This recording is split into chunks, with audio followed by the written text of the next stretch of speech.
or removing the target. And you may be wondering, what is this target? Well, here's what your target may look like. It may look like, this year I'm going to grow my business 20%. I'm going to hire three new team members. I'm going to make sure that the staff get along well. I'm going to read to my kids 20 minutes each night. I'm going to Peloton every day. I'm going to walk the dog. I'm going to eat more kale. I'm going to get in bed by 11, and name 4 more things. Okay, I mean, enough of you are laughing, that sort of nervous laugh, like, did she look at my to-do list? So we have this target. We want to be perfect. And we come up with this long list of things that we want to do, these goals. And then when we collapse into bed each night, we're so exhausted and maybe even disappointed that we didn't meet those goals.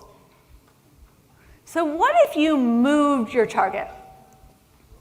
And instead you said, I'm going to exercise on the weekends. And you felt proud of that goal. Or you said, I'm going to remove it altogether. I'm going to get up each day, and I'm going to see what comes my way, and I'm going to take it as it comes. I'm just going to be present and take what comes my way. Which I know is scary. You all are goal-oriented. You would not be in this room if you weren't. So it's scary to move or remove that target. But could it be that by having that target, it's creating more anxiety? And at what cost? So, my challenge for you is to move or remove your target, whatever that target may be, for 1 month, or 1 week, or even 1 day. Everyone commit to 1 day of moving their target? Okay. All right. The fourth and final strategy we're going to talk about is how we can do that. How can we remove that target? How can we be okay with not setting those goals? How can we be okay with things coming our way? That's tricky. So we're going to talk about flipping your script. It's the title of our talk tonight, Flipping Your Script on Overwhelm, Stress, and Perfectionism. And you may be wondering, what is this script? It's that inner critic. It's the imposter syndrome.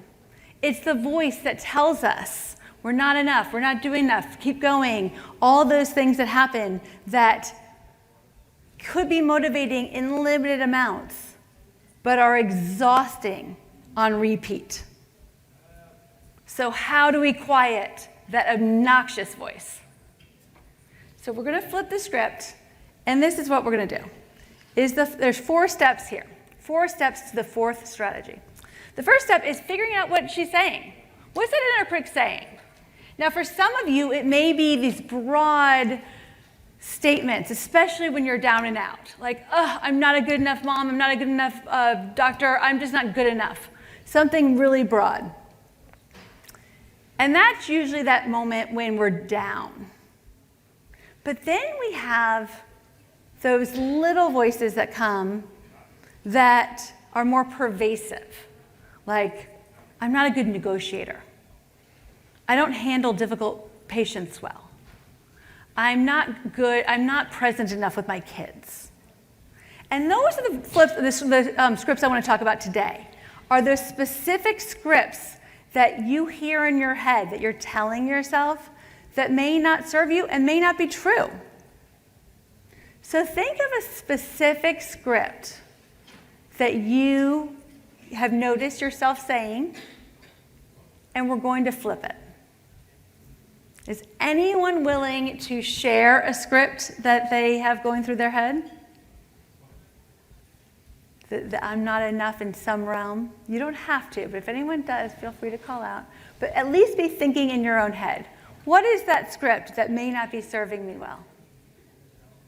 And now, let's flip it. Okay, we're going to flip it to its opposite side.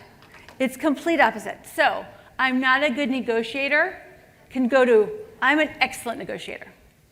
This flip script is a little out of your fingertip reach right now. It's the opposite. So I'm not fully present with my kids. I am always fully present with my kids. Whatever that script is that you're telling yourself, we want to make it the positive, opposite, aspirational version of what you're experiencing. All right, so think in your head now from your prior script to your flipped script. Okay, I know that you are analytical and evidence-based, and whoops, we need to get there. We need to find some evidence. We need to find 3 pieces of evidence to support your new story, your new script.